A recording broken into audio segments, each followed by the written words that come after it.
এই ভিডিওতে আমরা দেখব কিভাবে কাস্টমার তার ক্রেডিট কাস্টমার যদি অগ্রিম দিয়ে থাকে তাহলে সেই অগ্রিমটা কিভাবে অ্যাডজাস্ট করতে হয়।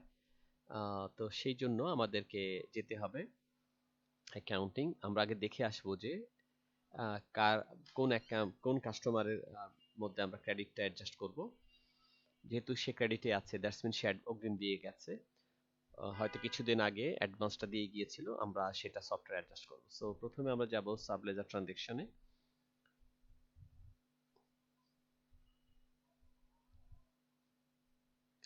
সেখানে আমরা কাস্টমার লেজার সিলেক্ট করব। কাস্টমার গ্রুপ সিলেক্ট করার পর সেখানে আমরা যদি অল সিলেক্ট করি তাহলে অ্যাভেলেবল সব কাস্টমার শো করবে। আমরা ধরে নিলাম যে আবুর রহমান এর এখনো কোনো ব্যালেন্স নেই, সে কিছুদিন আগে অ্যাডভান্স দিয়ে গিয়েছিল 10,000।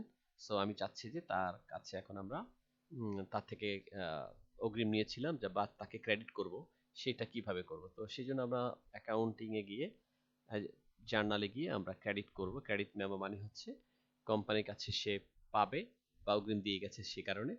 তো আমরা এখন যাচ্ছি লাইবিলিটিতে ক্লিক করতে হবে। লাইবিলিটি ক্লিক করলে আমরা প্রথমে কাস্টমার সিলেক্ট করলে এটা বেটার হয়। কাস্টমার সিলেক্ট করলাম এবং সেখান থেকে আব্দুর রহমানকে সিলেক্ট করলাম, তার ব্যালেন্সে এখনো কোনো টাকা নাই। সো সে যেহেতু অগ্রিম দিয়েছে আমরা ধরে নিলাম কাস্টমার অ্যাডভান্স নামে একটা অ্যাকাউন্ট তৈরি করে আছে।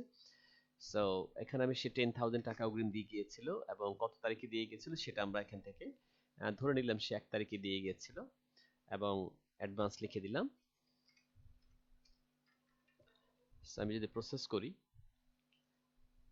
তাহলে এটা জার্নালটা হয়ে যাবে। আমি এখানে অ্যাড করলেও হবে, না করলেও হবে, ওটা জাস্ট প্রিভিউ দেখার জন্য। আমরা এখন যদি তার অ্যাকাউন্ট দেখতে চাই, আমি জাস্ট আবার ক্লিক করি বাম পাশে তার কোডে, তখন আমরা দেখতে পাচ্ছি তার ক্রেডিট সাইডে দেখাচ্ছে। আমরা গত ভিডিওতে বলেছিলাম যে ডেবিট সাইডে থাকলে সে কোম্পানি তার কাছে টাকা পাবে কাস্টমার কাছে, আর যদি ক্রেডিট সাইডে থাকে কোম্পানির কাছে সে টাকা পাবে।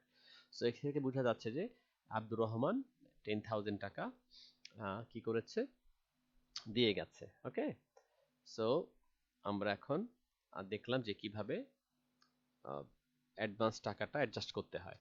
এর পরবর্তীতে যদি আমরা তার নামে একটা বাকি সেল করি, সাপোজ আমি যে সেল করলাম,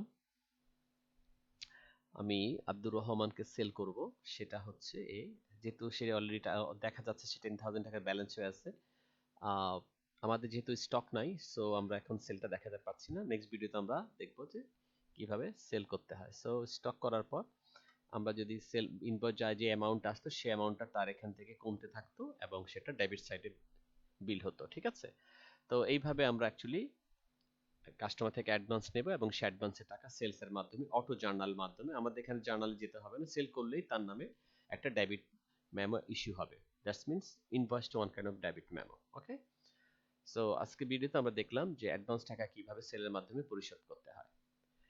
ওকে, আসসালামু আলাইকুম।